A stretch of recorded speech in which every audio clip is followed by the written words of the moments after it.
मोरध्वज नाम के एक राजा थे, बड़े अच्छे राजा थे। उनका नियम था कि दान करके ही भोजन ग्रहण करते थे। पर याद रखना मेरी मां, हम हिंदुओं का धर्म यह है कि हम जब रोटी बनाएं तो पहली रोटी नियम से गौ माता की निकालें। हम हिंदुओं का कर्तव्य है कि हम आखिरी रोटी कुत्ते को निकालें। हमारा कर्तव्य है कि हम अपने घर से एक थाली भोजन दीन दुखी और गरीबों को खिलाएं। पहले जब हम भोजन करते थे हमारे भारत में, तो हमारे बाप दादा बाहर निकलकर देखा करते थे कि हमारे द्वार पर कोई बैठा तो नहीं है। अच्छा, पहले के घर ऐसे बनते थे कि घर के बाहर बैठने की एक पट्टी होती थी। पुराने घर ऐसे ही बनते थे कि कोई भी आके बाहर बैठ जाता था, और हम लोग भी बाहर कभी कभी घर वाले भी बैठते थे, बातें होती थी, चर्चाएं, सत्संग। तो पहले हर घर में ऐसा व्यवस्था थी कि बाहर बैठने की एक पट्टी हुआ करती थी, पक्की। पर्ची बोलते थे बाहर, आंगन बोलो, आंगन अलग है, पर्ची बोलते थे, होती थी। जब आप भोजन करने बैठे तो बाहर निकलकर जरूर देखें कि आपके बाहर कोई है तो नहीं भूखा। ऐसा तो नहीं कि आप अंदर भोजन कर रहे हैं और बाहर कोई आपके घर पे ही भूखा बैठा है। आपके द्वार पर कोई भूखा बैठा है, उसके पेट भरने की जिम्मेदारी आपकी है। ये हमारे भारत का धर्म है, हमारा धर्म है, हमारे वेद यही सिखाते हैं। इसलिए अपनी एक थाली आप कभी जाया करो गरीबों के बीच में। इसलिए यहां अन्न क्षेत्र बंटता है कि एक थाली आप किसी को, बाहर आपके कोई मिले ना मिले, एक एक थाली करते करते आपके 365 दिन में आपकी 365 थालियां हो गई। इसलिए यहाँ एक बार अन्न क्षेत्र में आप एक बार अन्न क्षेत्र कराते हैं तो एक साथ 2000 साधु भोजन कर लेते हैं, एक साथ सब लोग खा लेते हैं। तो रोज रोज नहीं खिला पाओ, तो इसलिए अन्न क्षेत्र होता है कि आप सभी को अपने हाथ से प्रसाद बांटे, अन्न क्षेत्र दें। हाँ, तो आपका नियम है, हमारा नियम हो कि हम रोज दें, ना तो फिर साल में एक बार दें। ऐसे अच्छे कार्यों से जुड़ जाएं नियम से। मोरध्वज का भी यही नियम था। रोज ब्राह्मणों को बुलाते, उनके चरण धोते, उनकी सेवा करते, उनकी वंदना करते, उनको भोजन कराते, और उनके कहने पर जो वो कहते वो दान करते। दान अपने मन से नहीं करते थे, ब्राह्मण से पूछते थे आपको क्या चाहिए, जो वो कह दें वो दान करते थे। वो कहें कि हमें गाय चाहिए तो गाय दान कर देते थे, वो कहें हमें सोना चाहिए सोना दान, वो कहें हमारे रहने को घर नहीं है तो जमीन दान कर देते थे। राजा थे, ब्राह्मणों से पूछ कर दान करते थे आपको उनके मन का। ऐसे सत्यनिष्ठ राजा मोरध्वज, इनका डंका बजने लगा पूरे दुनिया में। इनके जैसा राजा, इनके जैसा दानी, इनके जैसा धर्मनिष्ठ ना भूतो ना भविष्य। एक दिन जब भगवान श्री कृष्ण थे तब अर्जुन ने कहा, चूंकि धर्मराज युधिष्ठिर ने यज्ञ किया था, उस यज्ञ में सबको भोजन, लाखों लोगों को भोजन कराया था, और इतना दान दिया गया था कि ब्राह्मण लेकर जा ना सके, कुछ छोड़कर चले गए। एक दिन अर्जुन ने बड़े अहंकार से कहा कि कन्हैया, आज तक मेरे भैया जैसा यज्ञ और दान आज तक किसी ने किया है? तो भगवान है। जब अर्जुन ने कहा कि मेरे भाई युधिष्ठिर जैसा यज्ञ, इनके जैसा है कोई धर्मात्मा, दानी, तब भगवान मुस्कुरा के बोले, अर्जुन तुम्हारे भाई का नाम तो दानियों में सबसे नीचे है। अब अर्जुन को बड़ा बुरा लगा, इतना दान करने के बाद भी लिस्ट में नीचे नाम। तो अर्जुन ने कहा, फिर ऊपर किसका नाम है? भगवान ने कहा आप अर्जुन तुम मत सुनो, अपना काम करते रहो। नहीं नहीं प्रभु बताओ ऊपर नाम किसका है? तब भगवान ने कहा सबसे ऊपर नाम है मेरे प्यारे भक्त मोरध्वज का। अर्जुन को बड़ा बुरा लगा। अर्जुन को लगा कि मेरे भाई से बड़ा दानी, उनको डाउट था कि मेरे भैया से बड़ा दानी हो नहीं सकता। अर्जुन बोले प्रभु हमें देखना है कि वो कैसा दानी है, क्या दे सकता है। अरे हमारे भाई ने क्या नहीं दिया, धर्मराज युधिष्ठिर ने इतना दिया पंडित जी ले जा ना सके, ऐसा वो क्या दे सकता है। अर्जुन मानने को तैयार नहीं थे। मैं नहीं मानता कि वो दानी है। भगवान बोले तो परीक्षा ले लो। भगवान ने कहा ले लो। अर्जुन ने कहा आपके सहयोग के बिना परीक्षा संभव नहीं है। तो प्लान बनाया गया, यमराज जी को बुलाया गया, यमराज को शेर बना दिया गया, तुम शेर बन जाओ। बूढ़े शेर, दांत टूट गए सारे, और अर्जुन ब्राह्मण बन गए और भगवान श्री कृष्ण भी ब्राह्मण बन गए। दो पंडित जी और एक शेर, तीनों चले मोरध्वज के द्वार पर। भिक्षाम देही, भिक्षाम देही, हे राजन हमें भिक्षा दो। तुरंत राजा दौड़कर आए, ब्राह्मण आइए आइए आइए, स्वागत है, मेरे तो भाग्य खुल गए, आप जैसे दिव्य ब्राह्मणों का पदार्पण घर में हुआ। आए, मोरध्वज ने चरण धो करके, ब्राह्मण घर में कभी भी आए तो अपना अहंकार त्याग करके उसके चरण धोकर उसको अंदर ले जाइएगा। जब उसके चरण धोकर अंदर ले जाएंगे तो आपके सारे समस्त पाप नष्ट हो जाएंगे। चरण धोना परंपरा रही है हमारे यहाँ। एक बहुत बड़े कोई व्यक्ति थे, ज्ञानी, वो भी ब्राह्मण थे। उन्होंने अपनी बेटी की सुंदरता देखी तो एक सुंदरता देखकर एक लेख लिख दिया, मेरी बेटी इतनी सुंदर है, इतनी सुंदर, इतनी सुंदर। जैसे ही वो अपनी बेटी की सुंदरता का निरूपण अपने एक ग्रंथ में कर रहे थे तभी उनको कोढ़ का रोग हो गया। ब्राह्मणों को बुलाया, भाई हम तो देखो बेटी के ऊपर ये ग्रंथ तैयार कर रहे हैं, बेटी कितनी सुंदर है, लोग पढ़ेंगे, हमें कोढ़ क्यों हो गया। तब ब्राह्मणों ने कहा कि बाप थोड़ी बेटी की सुंदरता का वर्णन कर सकता है। अरे सुंदरता का वर्णन तो पति कर सकता है पत्नी की, मेरी पत्नी ऐसी सुंदर है। आप क्या तैयार कर रहे हैं ग्रंथ, आपको उसी पाप से रोग हो गया है, अब ठीक कैसे होगा। बोले सारे ब्राह्मणों को बिठाओ, इनके चरण धो और इनके चरण के धोए हुए जल से स्नान कर लो, अपने आप आपका रोग ठीक हो जाएगा। जब ब्राह्मणों के चरणों के धोने से स्नान किया तब उनका रोग ठीक हो गया।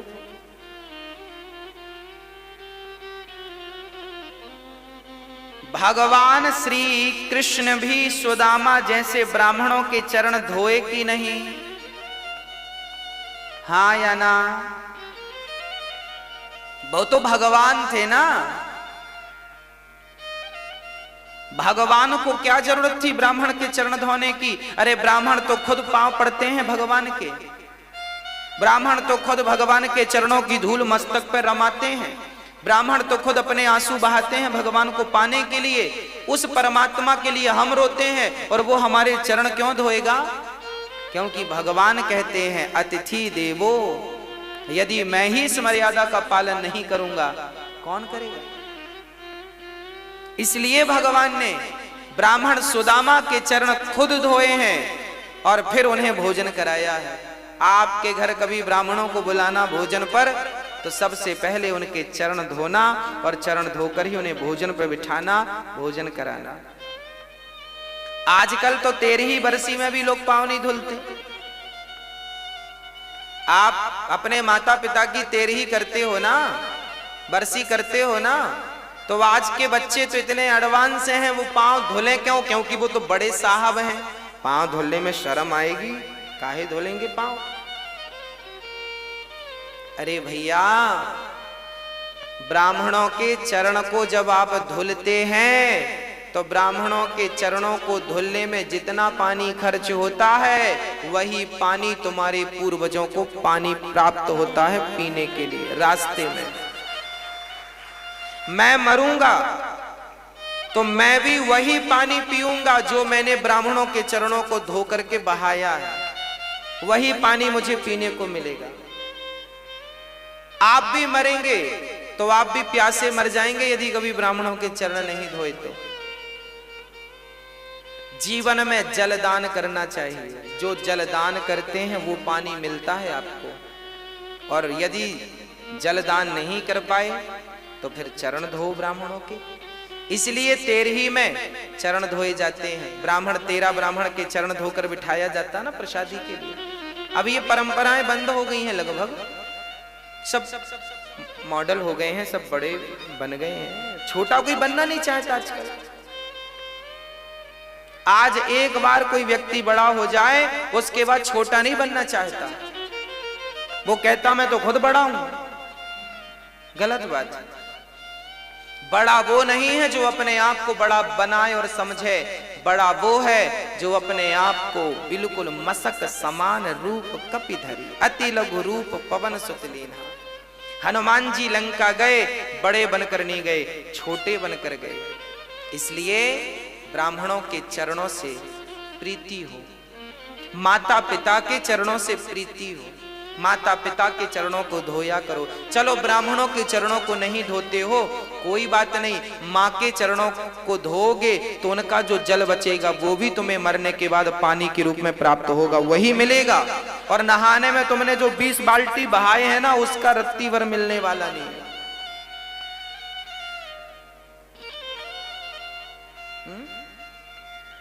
गौ माता को जो पानी पिलाया है वो पानी भी आपको प्राप्त होगा।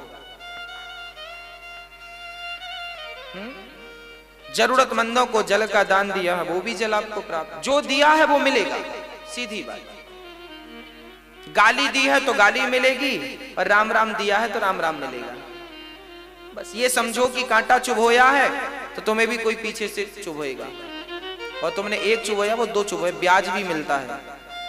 और आपने किसी के रास्ते में पुष्प बिछाए हैं तो आपने गुलाब के बिछाए हैं तो फिर आपको कमल के पुष्प कोई बिछा के देगा, क्योंकि ब्याज अच्छे का अच्छा बुरे का बुरा। जैसी करनी। अब भगवान श्री कृष्ण आए हैं और उनको मोर ध्वज ने बिठाया है, चरण धोए हैं और चरण धो करके भोजन। ब्राह्मणों ने कहा राजन हम भोजन बाद में करेंगे, पहले हमारा शेर बाहर खड़ा है उसे आप कुछ भोजन की व्यवस्था कीजिए। हाँ हाँ, मोरध्वज बोले बताइए शेर क्या खाएगा, उसके लिए हमारे पास बढ़िया जो कहें वो हलवा बनवाएं, जो कहें वो रोटियां बनवाएं, मालपुआ खवाएं, क्या खाता है आपका शेर। ब्राह्मण कहते हैं राजन हमारा शेर तो देखो सभी शेरों की तरह वो मांसाहार करता है, मांस खाता है। अच्छा, मोरध्वज बोले कोई बात नहीं हम मांस की व्यवस्था कर रहे हैं। अच्छा कहां से मांस लाओगे, बकरे को मारोगे? ना ना ना। गाय को मारोगे? ना, राम राम राम राम राम। फिर मुर्गी को मारोगे? ना ना ना ना। फिर किसी प्रजा को मारोगे? ना ना, प्रजा तो भगवान है उसे क्यों मारेंगे। मोरध्वज से भगवान ने कहा फिर तुम कहां से मांस लाओगे। मोरध्वज बोले हमारे पास भी तो मांस है, हम अपना काट के देंगे आपके सिर को, अपनी जांघ का मांस दे देंगे, हमारा पेट बड़ा है पेट का मांस दे देंगे, आपके सिर का पेट भर जाएगा। देखो एक राजा, वो राजा क्या उसके राज्य में बकरा बकरी नहीं थे, कह देता बकरे को ले लो बकरा देता हूं मैं। ना, जीव हत्या पाप है, अहिंसा ही परमो धर्म। हम किसी की हत्या नहीं करेंगे, अपना मांस काट के देंगे। शिवी ने भी अपना मांस काट के एक कबूतर के लिए दिया था। मोरध्वज बोले अपना, ब्राह्मण बोले सुनो आपका मांस हमारा शेर खाएगा ही नहीं। क्यों? बोले आप बूढ़े हैं ना, आपका मांस कठोर हो गया है, और हमारा शेर जो है उसके दांत गिर गए हैं, बुढ़ा हो गया है, कोमल कोमल मांस खाता है। फिर किसका मांस? ब्राह्मणों ने कहा पहले संकल्प लो, दान लेने के पहले संकल्प ले लिया, जो मांगेंगे दोगे। मोरध्वज ने कहा दिया। तो सुनो, आपका बेटा है। हाँ हाँ है, ताम्रध्वज, मोरध्वज का बेटा ताम्रध्वज। अभी उसकी उम्र थी लगभग 5-6 वर्ष की, और अभी 5-6 वर्ष पहले ही हुआ है। अभी बुढ़ापे में बेटा हुआ था, कोई संतान थी नहीं मोरध्वज की। बुढ़ापे में पुत्र का सुख मिला है। ब्राह्मणों ने कहा कि आपका बेटा है, हमें अपने शेर के लिए आपके पुत्र का मांस चाहिए। बच्चे का मांस बड़ा कोमल होता है, वो बड़ी आसानी से खा लेगा। आप जल्दी से अपने बेटे को लाइए और उसे खड़ा करिए। और सुनो, हमारे शेर के दांत गिर गए हैं तो मांस फाड़ नहीं सकता, इसलिए आप दोनों पति पत्नी अपने बच्चे को बीच से आरे से चीर करके फाड़िए और फाड़ करके मेरे शेर को डालिए। अब तो राजा दंग रह गए। राजा कुछ समझ ना पाए। एक पिता एक माँ अपने बेटे को आरे, चलो बेटे का दान तो बहुत लोगों ने किया है, पर बेटे को आरे से चीरना, और उस बेटे को जो एक ही बेटा हो, बड़ा लाड़ प्यार का बेटा हो। अब तो राजा का दिल जोर जोर से धड़कने लगा। समस्या ये नहीं थी कि बेटे को आरे से चीरना है, समस्या तो राजा के सामने यह थी कि बेटे को जबरदस्ती यदि फाड़ेंगे तो बाल हत्या का पाप लगेगा। किसी को जबरदस्ती मारेंगे तो पाप नहीं लगेगा। तभी देखो हमारे यहां धर्म कैसा है। वो नन्हा सा बालक जो मोर ताम्रध्वज था, वो दौड़ कर आया और पिता से कहने लगा, पिताजी इतना क्या सोचते हैं? आप यही सोच रहे हैं ना कि मैं तैयार हूं अपना मांस देने को या नहीं? राजा बोले, हाँ बेटा, मैं यही सोच, मेरा धर्म संकट यह था कि मैं आपको जबरदस्ती पकड़कर काट दूं, पाप लगेगा। तब ताम्रध्वज ने कहा, वाह पिताजी, अरे पुत्र का जन्म ही इसलिए होता है कि वो पिता के धर्म की रक्षा करे। जिस पुत्र ने अपने पिता के धर्म की रक्षा नहीं की, उस पुत्र का पुत्र होना व्यर्थ है। क्योंकि आपने अपने पिता के धर्म की रक्षा नहीं की। उस बेटे ने कहा, पिताजी आज आपका धर्म ना चला जाए, इसलिए अपने धर्म को बचाइए। बेटा चला गया तो कल दूसरा बेटा आ जाएगा, पर धर्म चला गया तो दोबारा धर्म लौट कर नहीं आएगा। इसलिए धर्मो रक्षति रक्षति, धर्म की रक्षा करो। ताम्रध्वज खड़ा हुआ। राजा ने आरा लकड़ी चीरने का आरा पकड़ा, पर रानी मां उसे तैयार करना बड़ा कठिन है। जब राजा ने कहा कि हमने ब्राह्मणों को वचन दिया है कि अपने पुत्र का मांस शेर को खिलाएंगे, पत्नी से कहा, क्या तुम इस धर्म में मेरा सपोर्ट करोगी? अच्छा, वो भी कह देती कि मेरा बेटा है, आपकी बस थोड़ी है। वो कहती मेरा भी अधिकार है, मैं नहीं मरने दूंगी इसे, तो भी धर्म का। फिर भी राजा अपने वचन को पूरा नहीं कर सकते थे। पर देखिएगा तब का पति, तब की पत्नी और तब के पुत्र कैसे हुआ करते थे।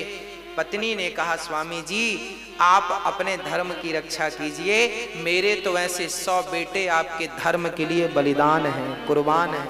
आपके धर्म के लिए यदि मैं मेरे पुत्र का, मेरे ममत्व का बलिदान देना पड़े तो मैं अपने ममत्व का बलिदान दे दूंगी। खड़ा कर दिया बेटे को, बेटे की मर्जी से, और आरा रखा गया।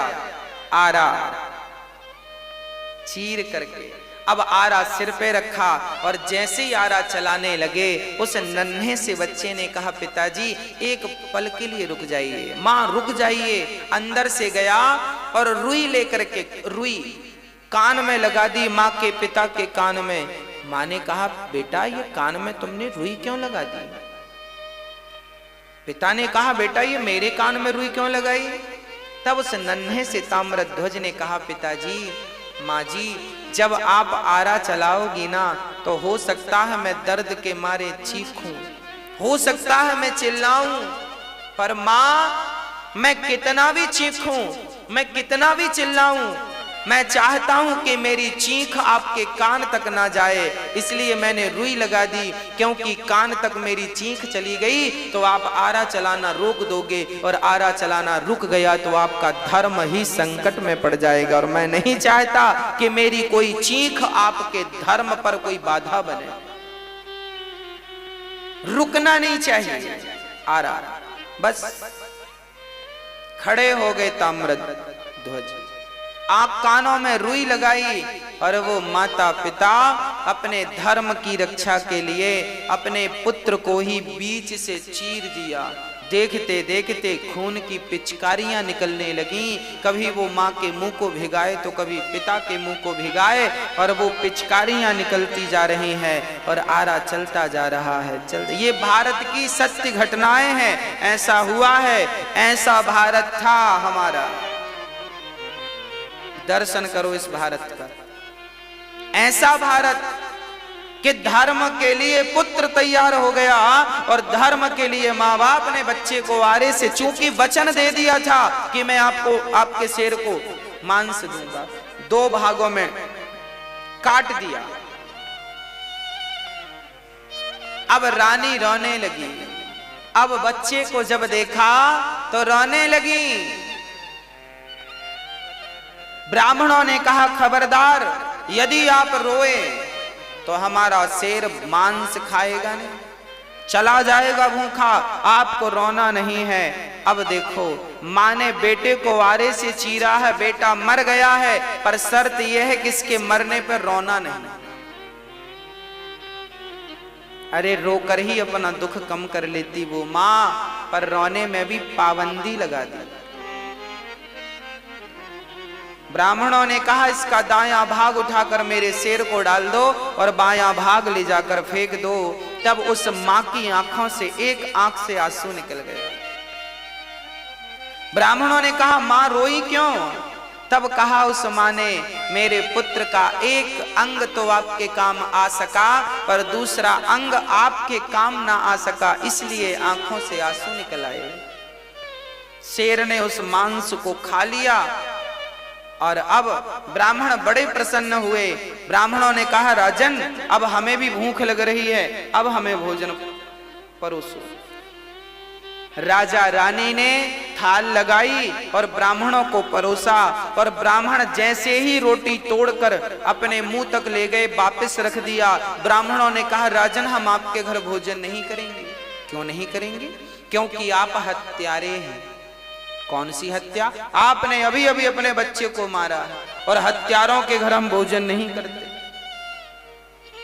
ये कहकर ब्राह्मण जाने लगे, तब मोर ध्वज चरणों में गिर पड़ा। महाराज, मेरे घर से अतिथि भूखा चला जाएगा तो मेरे जीवन भर की भक्ति, जीवन भर का पुण्य आज बेकार हो जाएगा। ब्राह्मण देवता, मेरे घर से आप भूखे ना जाइए, आप भूखे ना जाइए। ब्राह्मणों ने कहा आप हत्यारे हो। अरे मोरध्वज ने कहा मैंने हत्या नहीं की, आपने ही तो कहा था हमने कुछ नहीं, हम नहीं जानते। हमने कहा जरूर था, पर आपने तो हत्या की है, तो हत्या का तो पाप लगेगा, और तुम जैसे बाल हत्यारे को घर हम भोजन करेंगे, ये कहकर जाने लगे। तब मोरध्वज ने विचार किया, बात तो सही है, मैंने अपने धर्म की रक्षा के लिए अपने माथे पर पुत्र की मृत्यु का कलंक ले लिया। लोग क्या कहेंगे, कैसा राजा है, अपने धर्म के लिए अपने पुत्र को मार डाला। ये कहकर राजा रोने लगे, हे विधाता, कैसी कठिन परीक्षा ले रहे हो, ये हत्या का पाप मेरे माथे पे लगेगा तो मैं कैसे जीवित रहूंगा। ये कहकर कि राजा मूर्छित हुए, और जब होश आया तो उन राजा ने कहा, हे विधाता, हे ईश्वर, यदि मैंने आज तक सपने में किसी का दिल ना दुखाया हो, और मेरे घर से कोई अतिथि आज तक संतुष्ट होके ना गया हो, मैंने सदा संतुष्ट करके भेजा है सबको, आज तक यदि मेरी सेवा पूजा से आप प्रसन्न हैं तो हे नाथ, मुझे से धर्म संकट से उबारिए। और कहते कहते मोरध्वज ने कहा, बेटा ताम्रध्वज, एक बार तूने मर करके अपने पिता के धर्म को बचाया है, पुत्र एक बार जीवित होकर अपने पिता के धर्म को बचा ले। यदि आज तू जीवित नहीं हुआ तो तेरे पिता का धर्म चला जाएगा, तेरी मृत्यु व्यर्थ हो जाएगी। ये कहकर मोरध्वज नीचे गिरे। तभी अंदर से आवाज आ गई, पिताजी मैं मरकर भी आपके धर्म की रक्षा करूंगा और जिंदा होकर भी आपके धर्म की रक्षा करूंगा। अंदर से दौड़ता हुआ उनका बेटा आया और पिता ने हृदय से लगा लिया और पलट कर देखा तो ना वहां कोई शेर था ना कोई ब्राह्मण थे, वहां तो स्वयं भगवान श्री कृष्ण शंख चक्र गदा पद्म लेकर के खड़े थे, चतुर्भुज रूप में खड़े थे। अर्जुन की आंखों में आंसू गिर रहे थे, झरझर आंसू निरंतर गिर रहे। मोरध्वज बोले, प्रभु आप? हाँ। मोरध्वज रोने लगे, वाह प्रभु, क्या आपको भी मुझ पर भरोसा नहीं था जो आप मेरी परीक्षा लेने चले आए? अरे कम से कम आपको तो भरोसा होना चाहिए था। भगवान रोने लगे, मोरध्वज यदि मैं सबसे कहता कि तू सबसे बड़ा दानी है तो कौन मानता, पर आज तूने साबित करके सिद्ध करके दिखा दिया कि इस धरा पर, इस सृष्टि पर आपके जैसा दानी ना भूतो ना भविष्यति, ना हुआ था, ना हुआ है, ना कभी होगा। अब तो हृदय से लगा लिया भगवान ने। और अर्जुन तो बड़े शर्मिंदा हो गए जो अपने भाई युधिष्ठिर को दानी कह रहे थे। आज इन्हें पता लगा कि ये दानी नहीं, मोरध्वज दानी। हाँ, मोरध्वज जैसा कोई दानी नहीं, सबसे बड़े दानी मोरध्वज। इसलिए धर्मो रक्षति रक्षिता,